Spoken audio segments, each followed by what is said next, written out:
The number of Americans who disapprove of President Trump is nearing a new high for his second term. That's according to a new average of polls from Decision Desk HQ. Here to discuss that and more, Decision Desk HQ's chief elections analyst, Geoffrey Skelley. Hey, Jeff. So let's start with the president's approval rating, where it stands now, and how that compares to what he's seen the rest of the time during his second term. Right. So right now, his approval rating is at about 42, 41%.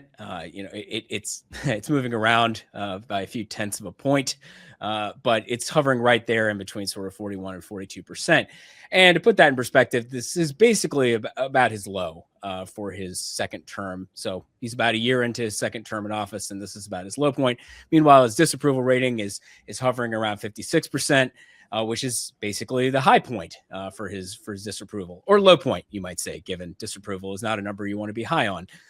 So all told, I think what that suggests is that there is obviously some dissatisfaction. If we look at polling on a lot of issues, whether it's the economy or whether you're looking at some of the recent foreign entanglements we've had with things like Venezuela and discussions about Greenland, none of those things poll particularly well. And so I think a lot of this is probably contributing to why he's reached this point.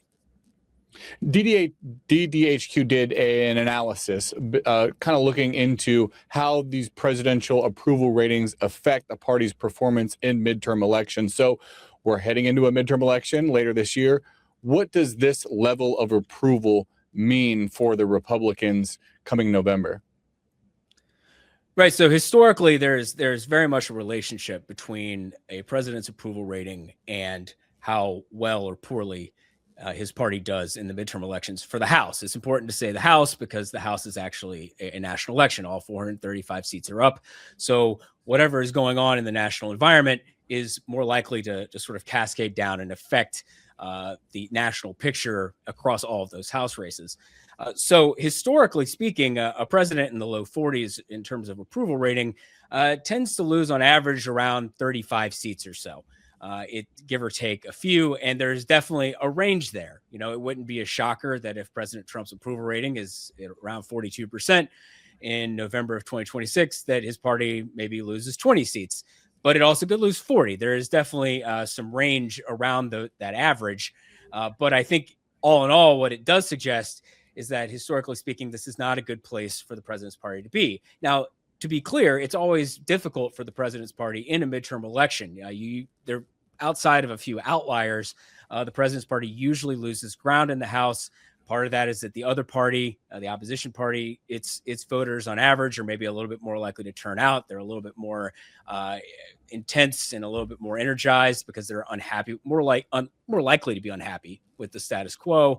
But obviously, the sort of worse the president is doing in the eyes of the public, the more likely you are to get some independent voters, maybe even some voters who voted for the president's party in the last presidential election, to vote for the other side this time around.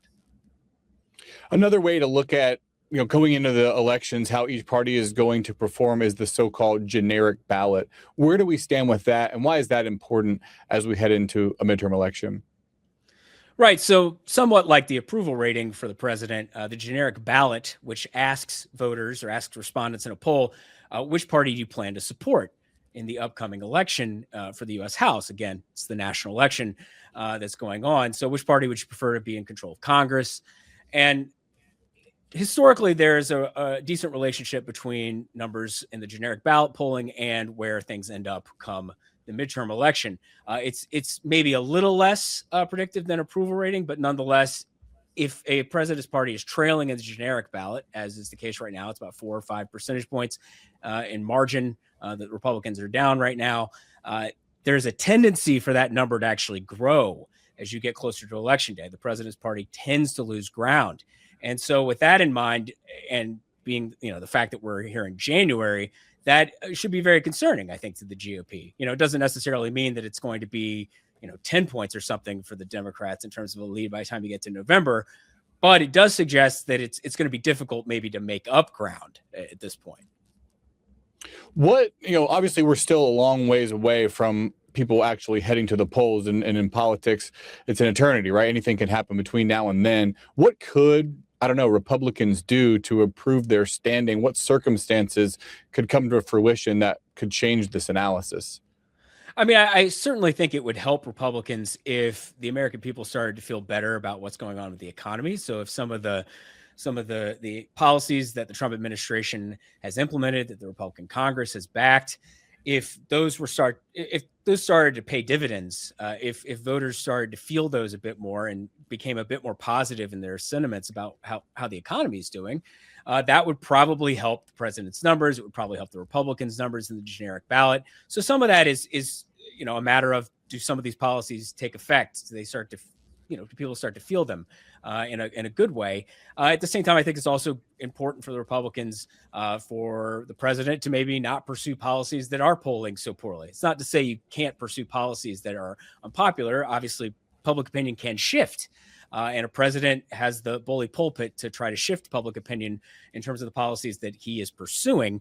But if you do look at things like the Greenland situation, for instance, that was something that was polling particularly poorly. And so I think it's worthwhile to look back historically. The presidents that have pursued very unpopular policies have tended to not do as well. All right. A story we will no doubt continue to follow as the year goes on. For now, we will leave it at that. Geoffrey, Skelley, DDHQ, thanks so much for your time. Thank you for having me.